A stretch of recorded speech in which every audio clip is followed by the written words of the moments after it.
ભગવાન શ્રી નરસિંહજી તુલસી વિવાહ લગ્નનો વરઘોડો નરસિંહજીની પોળમાં આવેલા નરસિંહજી મંદિરથી બપોરે નીકળશે।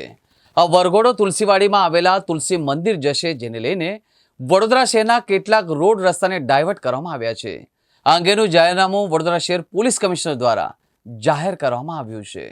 ભગવાન શ્રી નરસિંહજી તુલસી વિવાહ લગ્નનો વરઘોડો માંડવી નરસિંહજીની પોળમાં આવેલા ભગવાન શ્રી નરસિંહજી મંદિરથી નીકળી એમજી રોડ માંડવી દરવાજાની વચ્ચેની કમાનમાંથી પસાર થઈ વિઠ્ઠલજી મંદિરે આવી પૂજાવિધિ બાદ ખુલ્લા ટેમ્પામાં પાલખી પધરાવી ચાપાને દરવાજા, અઢાણિયા પુલ, ચાર રસ્તા, ફતેપુરા ચાર રસ્તા, કુંભારવાડા નાકા, મંગલેશ્વર ઝાપા થઈ તુલસીવાડીમાં આવેલા તુલસી મંદિરે જશે, જ્યાં ભગવાનની નરસિંહજીમાં તુલસીજી સાથે લગ્નવિધિ પૂર્ણ થયા બાદ ખુલ્લા ટેમ્પામાં પાલખી પધરાવી મોડી રાત્રે નીકળી એ જ રૂટ ઉપરથી નરસિંહજી પોળમાં આવેલા ભગવાન શ્રી નરસિંહજીના મંદિરે આવશે।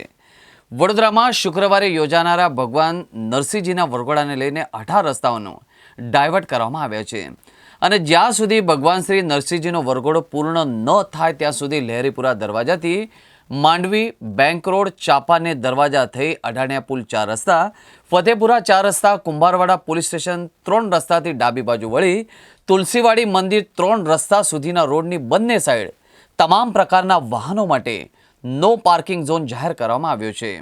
અઢાણિયા પુલ ચાર રસ્તા, પાણીગેટ દરવાજાથી અજબડી મિલ, સરસેયા તળાવ રોડ થઈ અઢાણિયા પુલ ચાર રસ્તા થઈ ભક્તિ સર્કલ થઈ જે તે તરફ જતા વાહનોને અઢાણિયા પુલ ચાર રસ્તા ફક્ત રોડ ક્રોસ આપવામાં આવેલો છે।